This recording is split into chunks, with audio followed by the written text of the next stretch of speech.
الحمد لله الذي خلق الإنس والجن لعبادته، وخلق الجبال الرواسي والأشجار الباسقات والأحجار السابقات كلها لخدمة عباده. والصلاة والسلام على سيد ولد آدم نبينا ورسولنا الذي بعث إلى الأسود والأحمر والعرب والعجم، وعلى آله الأخيار الأطهار وأصحابه الأتقياء الأبرار إلى يوم القرار. وبعد، وأعوذ بالله من الشيطان الرجيم. بسم الله الرحمن الرحيم. يا أيها الذين آمنوا اتقوا الله وكونوا مع الصادقين. وقال تعالى في مقام آخر: وعباد الرحمن الذين يمشون على الأرض هونا وإذا خاطبهم الجاهلون قالوا سلاما، والذين يبيتون لربهم سجدا وقياما، والذين يقولون ربنا اصرف عنا عذاب جهنم إن عذابها كان غراما. وقال تعالى في موضع آخر: محمد رسول الله والذين معه أشداء على الكفار رحماء بينهم تراهم ركعا سجدا يبتغون فضلا من الله ورضوانا. رئيس الاحتفال المفخم وأساتذة الأفاضل وزملاء الأخيار والحضور في الحفل الميمون، السلام عليكم ورحمة الله وبركاته.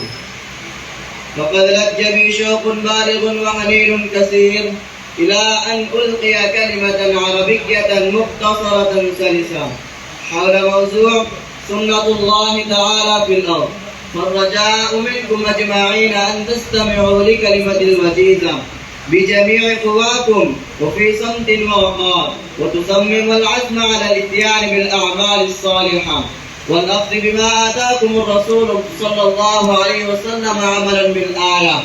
وما آتاكم الرسول فخذوه وما نهاكم عنه فانتهوا واتقوا الله إن الله شديد العقاب. إخواني في عقيدة التوحيد، إن الله تعالى يريد أن يعبده كل من الجن والإنس، ويبغض كل من الكفرة الفجرة الذين ضلوا عن سواء السبيل وعمهوا في ظلمات بعضها فوق بعض. ولذلك أرسل الأنبياء والرسل إلى عباده في عديد من الأزمنة وفي عديد من الأمكنة لإخراج الناس من الظلمات إلى النور، ومن الكفر إلى الإيمان، ومن الفسق إلى الطاعة، ومن جور الأديان إلى عدل الإسلام. أخيرا ابتعث الله تعالى عبده ورسوله محمد بن عبد الله صلى الله عليه وسلم إلى كافة الناس بشيرا ونذيرا لإخراجهم من ظلمات الكفر بالله إلى نور الإيمان به، ثم تولى مسؤولية تبليغ الرسالة ووظيفة أداء الأمانة للصحابة الكرام وأتباعهم، حتى جاءت المسؤولية للعلماء الربانيين الذين تشربوا روح الإيمان بالله وفهموا الأحاديث النبوية وشرائع الدين الحنيف التي جاء بها النبي الخاتم محمد صلى الله عليه وسلم في هذه الدنيا. لأن العلماء ورثة الأنبياء، والأنبياء لم يورثوا دينارا ولا درهما، إنهم ورثوا العلم الديني كما قال النبي الكريم صلى الله عليه وسلم في هذه الدنيا: العلماء ورثة الأنبياء، والأنبياء لم يورثوا دينارا ولا درهما، لأن العلماء ورثة الأنبياء. فقد أخذ بحظ وافر.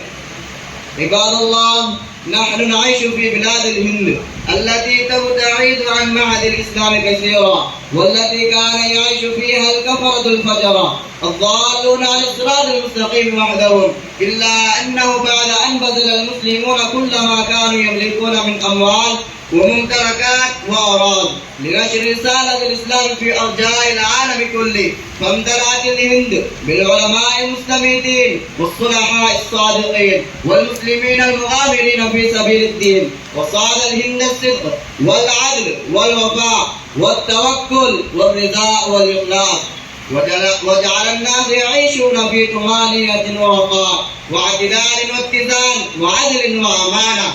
ولكن الشيطان للإنسان عدو مبين، فالشيطان وحفظته يخططون كل وقت من الأوقات لأن يبذلوا بذل الإثم والبغضاء والعداوة والعصيان والكذب والشنآن فيما بين الإخوة.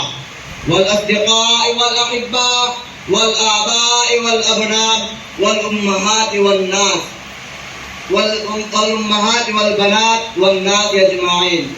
زملائي وإخواني، إن من سنن الله تعالى أنه يبعث ويستمر في بعث الرجال الذين آمنوا واتقوا وخافوا مقام ربهم ونهوا النفس عن الهوى لإصلاح ما فسد في المجتمع البشري واقتلاع الظلم والجور والقتل والبدع والخرافات والغيبة والنميمة من جذورها.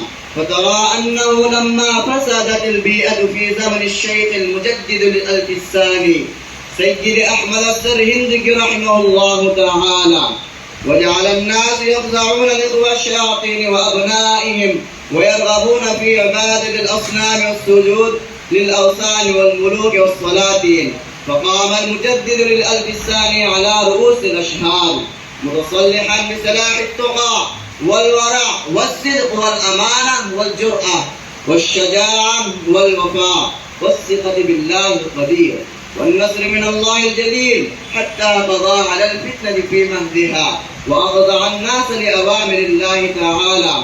أخيرا أدعو الله تعالى لي ولكم جميعا أن يقدر لنا توفيق الموفور بالخيرات، وآخر دعوانا الحمد لله رب العالمين.